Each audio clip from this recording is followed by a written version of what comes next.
jangan beli superfood kalau korang tak tahu ilmunya dan tempat yang nak dapatkan superfood ni.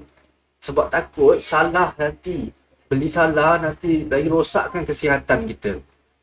Jom kita tengokkan apa kedai Go Organic House ni tawarkan pada kita. Kita tengok.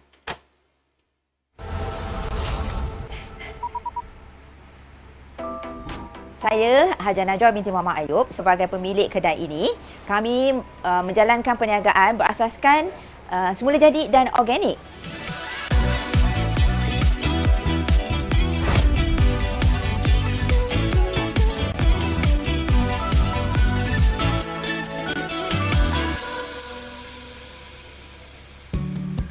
Produk-produk kami terdiri daripada minyak zaitun, jus delima, madu, minyak batu sauda dan best seller kami ialah minyak zaitun Palashu.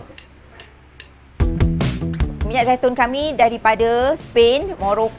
Jadi dia digunakan banyak barang-barang organik, barang-barang yang sangat bantu merawat kesihatan kita. Secara umumnya. Kita tengok balik Dan juga Tunisia. Kami juga menjual jus delima yang mana jenama ini adalah antara yang terbaik. Dia merupakan daripada jus delima daripada Azerbaijan, yang mana Azerbaijan ialah pengeluar delima terbesar di seluruh dunia. Oh, dekat Lakin. Lakin dekat dengan Singapura, dekat dengan bandar. So memang senang lah nak pergi sini. Orang Singapura boleh dapatkan barang-barangan ni di Johor Bahru. Dekat je dengan Singapura. Harga pun jauh lebih rendah daripada di sana, di Singapura. Jom kita tengok balik. Saya Haji Ibrahim, co-owner Organic House. Boleh katakan semua produk yang kami jual ni kami telah mengamalkan. Setelah mengamalkan minyak zaitun selama 7 tahun, boleh katakan saya tak makan berubat sakit kepala, tak ada migraine, dan dulu saya ni menunggang kuda. Jadi bila kena heart attack tu dah berhenti lah. Tapi selepas 7 tahun atau 5 tahun lah, bukan 7 tahun, 5 tahun, saya boleh menunggang kuda semula. Jadi minyak zaitun ni sebenarnya bukan hanya bila kita sakit. Dia sebenarnya untuk pencegahan, lebih baik daripada merawat. Kenapa orang suka datang ke Organic House ni kan? Sebab layanan daripada staf-staf kami yang berilmu dan berpengalaman. Ada di antara mereka yang berpengalaman selama 5 tahun, 7 tahun. Kami juga memberi konsultasi selepas pembelian dan juga uji rasa. Mereka datang, mereka boleh menguji rasa minyak zaitun, jus delima dan juga madu.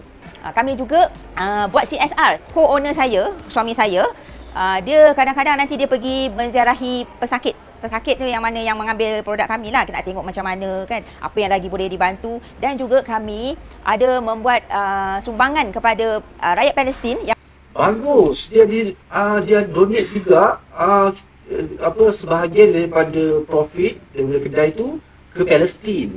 Itu memang sangat bagus, CSR. mana dia orang mengalami peperangan kan. Jadi daripada bulan November tahun lepas sehingga kini.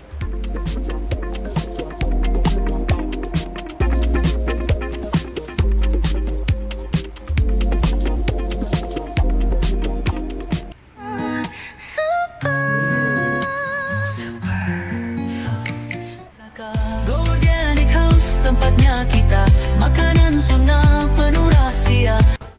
Okey, nampaknya memang kedai ini must go. Kita mesti pergi ke kedai ni untuk dapatkan konsultasi, untuk dapatkan info tentang barang-barang organik, superfood untuk kita jadikan bantuan untuk merawat sakit kita atau mencegah sakit sebelum dia datang.